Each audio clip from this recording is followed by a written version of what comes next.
What is up, everybody? It is Brian with First Shot Tactical, back with another video for you here today. And today we are going to be doing a quick unboxing of a Palmetto State Armory GF4 with some goodie add-ons on there. So we're on the carpet here on the ground because it's a bigger box with the gun inside. But with that, want to go ahead and do an unboxing of it. So let's go ahead and get into it. All right, I ordered this from Palmetto State Armory, had it shipped to my local FFL, and it comes in this nice blue Palmetto State Armory box, which looks awesome. And let's go ahead and open it up, and there we have it. Here is the PSA AK-47, and then this is the GF4 model.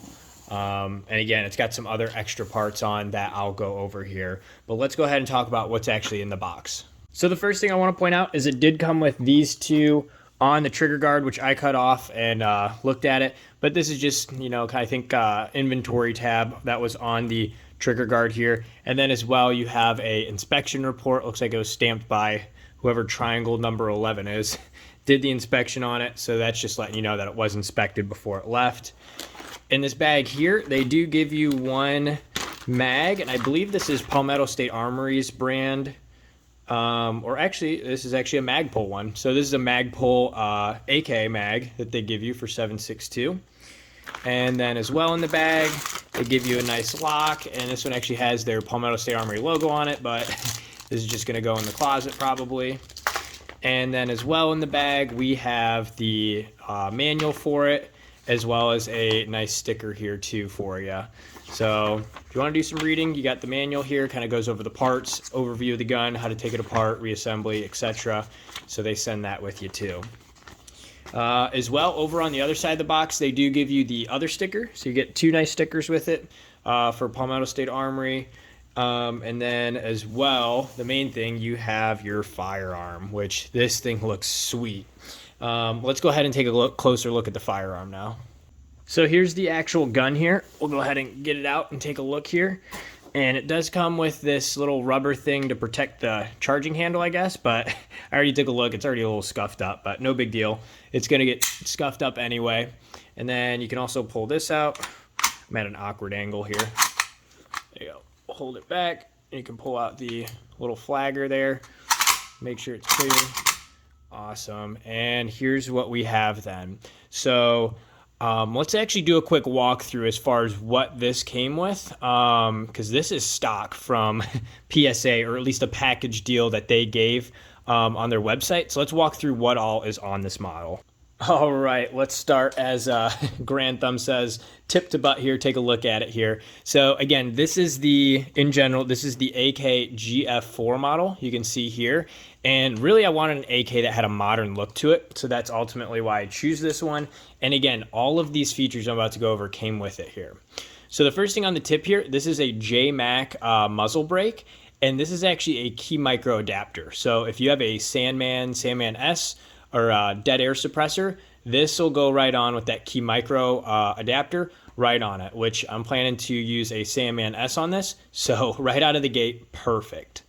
The barrel length on this is actually 14.7 inches.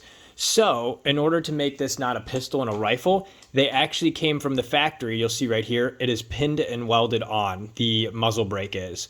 So again, I'm excited about this muzzle brake because I'm going to be using it with a Sandman. But if not, just note that this model does come with it pinned and weld. So if you wanted to change it, you might have a little bit of work to do to get it off. But either way, that's a plus for me, and I was looking forward to putting that on anyway. So it's awesome that I actually just came with it. Moving down, we have the handguard up front. It's all M-LOK, and this is actually a JL billet. You can see it right here. JL billet handguard. It has M-LOK all across the bottom as well as on both sides here. And then as well, you have a QD hole here where you can put a QD mount for a sling, and that's on both sides as well as on the bottom. And on the top here, you actually have Picatinny as well. So a lot of options and a lot of rail space, especially for an AK to mount anything as far as lights, lasers, grips, even an optic. If you want to do that on the front, you have those options. And again, this was an upgrade that I was going to do on an AK build, and this just came right on it as far as being able to mount stuff. So definitely a plus there. I did read some reviews about these handguards coming loose, but out of the box, this thing is solid. We'll see once I get some rounds through it if it loosens up, but again, right away, this thing is pretty solid and I am excited about it. Moving back further here, we have the dust cover. And this is a railed dust cover from PSA, and it's actually hinged too. So if you take the dust cover off, you can see it's on a hinge. And I love the fact of, well, that it's hinged on here for a couple reasons. One, it's nice to just be able to flop it up. But two, it makes it more sturdy to actually mount an optic on this rail. And again, same thing here. This is not loose or wiggly at all. So I'm excited to try and put an optic on here, see if it holds zero, make sure it's good. But from what I can tell and some other reviews I saw, everyone had good feedback as far as putting an optic on this section right here. As well, it does come with a rear sight on here, so you don't have the classic AK sight where it's right here and then you use the front post. Instead, you have the front post here, and then on the back you just have a rear, like it's like a peephole to go ahead, and that's your iron sights on there. But either way, more modernized, I'd say, and if anything, probably better because you have a longer viewport or whatever from the rear to the front. So it might actually be a little more accurate if you're going to use irons, but regardless, I'll be throwing an optic on anyway, so not a problem at all. Moving to the side here, we have the safety here, and it has actually written on there, you can see F, A, and S, and so fire, and then it actually does have a section here where it'll stay for auto. This isn't an auto one, this is semi-auto only, and then it has safe, but if you put it all the way down to fire, it'll fire semi-auto. Or if you have it here, it'll still fire semi-auto. So just a heads up there, but it's kind of cool they have it written on there, makes it look cool. But as well, what I want to talk about is this little latch here, which allows you to utilize the safety easier, possibly even with one finger once you get it worn in. You can simply grab here, pull it down for fire, and then flick it back up for safe. And again, you can, once this is worn in, it'll be a lot easier to use, but having this ledge here is definitely an enhancement for flopping the safety from fire to safe real easily. So definitely a plus there.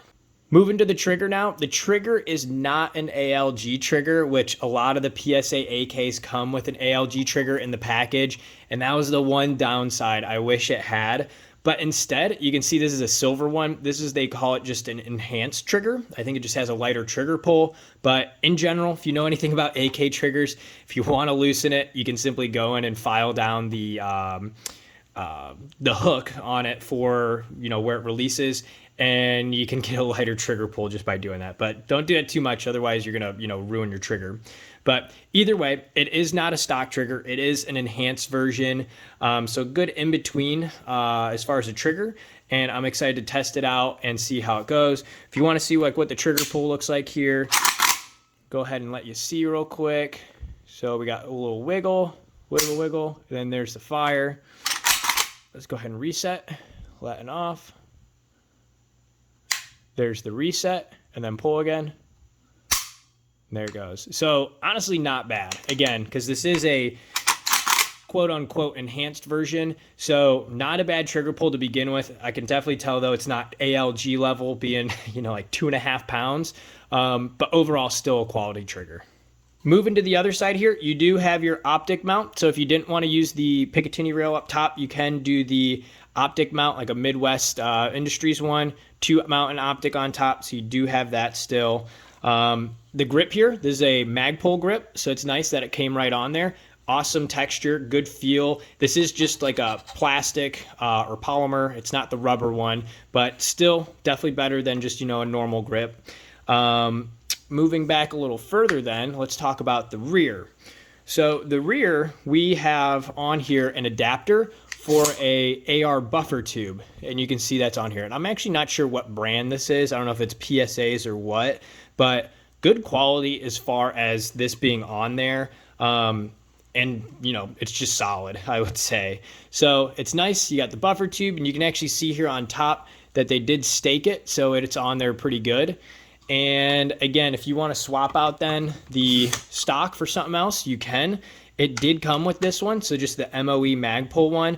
But again, you can literally just pull this off, swap a different stock on, any AR one, which I think is awesome, to your liking, and you're good to go. The one thing with a lot of AKs is that these sights are lower. So a lot of people will put a little pad here or get a stock that has a little riser on it. I'll probably be doing that as well, but I want to kind of try this bare bones as is to start with. But again, you have the option to do that by just swapping different stock on the back or getting a little riser for this too. But pretty awesome in my book, the fact that it came with, you know, all of this on it, and it gives you that more AR, AK modern look, which I love. All right, then just to give you kind of that like final look of it, when you got the mag in, there's the Magpul mag in, and man, this thing looks awesome. Like I said, I wanted a more modern AK with rails, mounting options, and that modern look, and for the price point, you literally can't beat this out of the box. I was gonna do a build myself and buy everything separate, but this one, it was on Palmetto State Armory for right around, I wanna say $1,000. Then, you know, like including tax, I think it was out the door like $1,050 to have this in my hands. They even had a little promotion, like 5% off, so that brought it down a little bit, but for that price, I priced out building it. You can't beat it, especially with the JMAC muzzle device, the different handguard here, the JL billet, the enhanced trigger guard, the Magpul furniture, and this buffer assembly. It was all priced way higher than $1,000, especially for this PSA model, this GF4 model, which I've heard very good reviews about. You can't beat it. So I'm really excited to get this to the range, get a bunch of rounds through it, see how it holds up, as well as deck this out. I might even be doing a little paint job on this. We'll see on that, so stay tuned on the channel. But overall, if you're looking for a good budget AK, Palmetto State Armory definitely has some good ones to check out. And if you're looking for a little bit more of an upgraded version, this is definitely one to check out too. I'm excited about it. I'll let you guys know how it runs here in some upcoming videos. But yeah, that does it here for now. If you guys do have questions, let me know down below. Always happy to help. And until next time, have fun shooting, and we'll see you soon. Thanks, everybody. All right, first shots with the Palmetto State Armory AK-47 GF4. Let's see it.